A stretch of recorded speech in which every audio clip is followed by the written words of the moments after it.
Praise the Lord. கர்த்தருக்கு மகிமை உண்டாவதாக. இது நல்ல காலை வேளையில் கர்த்தருடைய வார்த்தை மூலமாய் உங்கள் யாவரையும் சந்திப்பதிலே நான் மிகுந்த மகிழ்ச்சி அடைகிறேன். நீதிமொழிகளின் புத்தகம் 29ஆம் அதிகாரம் 2ஆம் வசனம். நீதிமான்கள் பெருகினால் ஜனங்கள் மகிழ்வார்கள், துன்மார்க்கர் ஆளும்போதோ ஜனங்கள் தவிப்பார்கள்.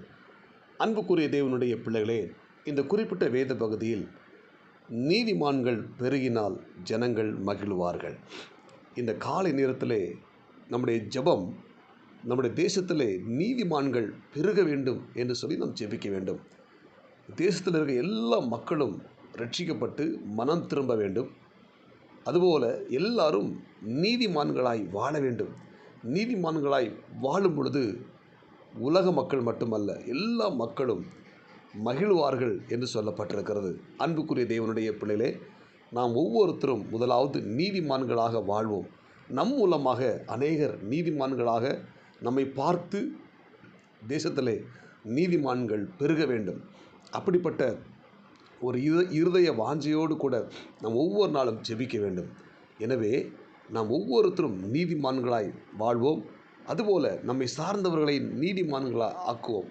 எனவே நீதிமான்களாய் மாறும்போது ஜனங்கள் மகிழ்வார்கள் என்று சொல்லப்பட்டிருக்கிறது. வேத புத்தகத்திலே நோவாவை குறித்து சொல்லும் பொழுது நோவா நீதிமான் என்று சொல்லப்பட்டிருக்கிறது.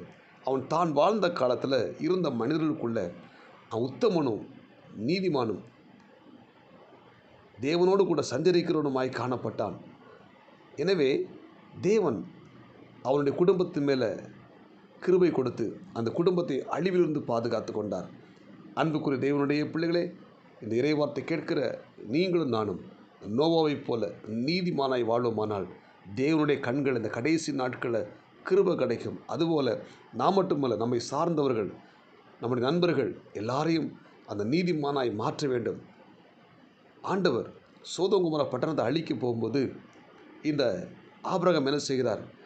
தேவனுக்கு முன்பாக நின்று ஜெபித்து கொண்டிருக்கிறார். ஏனென்றால் அந்த சோதோம் குமோரா பட்டணத்தில் லோத்து என்கிற ஆபிரகாமுடைய உறவினர் வாழ்ந்து கொண்டிருந்தார். எனவே அந்த பட்டணம் அழிக்கப்படும் போது தன்னுடைய உறவினர் செத்து போய்விடுவார் என்று அறிந்து இந்த ஆபிரகாம் என்ன செய்கிறார்? தெய்வ சமூகத்தில் போய் ஜெபிக்கிறார். ஆண்டவரே, தேசத்தில் 50 நீதிமான்கள் இருந்தால் தேசத்தை அழிப்பீரோ என்று கேட்கிறார். அழிக்க மாட்டேன்னு சொல்கிறார். 20 நீதிமான்கள் இருந்தால் அழிப்பீரோ என்று கேட்குறார். அழிக்க மாட்டேன்னு சொல்கிறார். பாருங்கள், படிப்படியாக கேட்டு கடைசி ஆண்டு போயிட்டார்.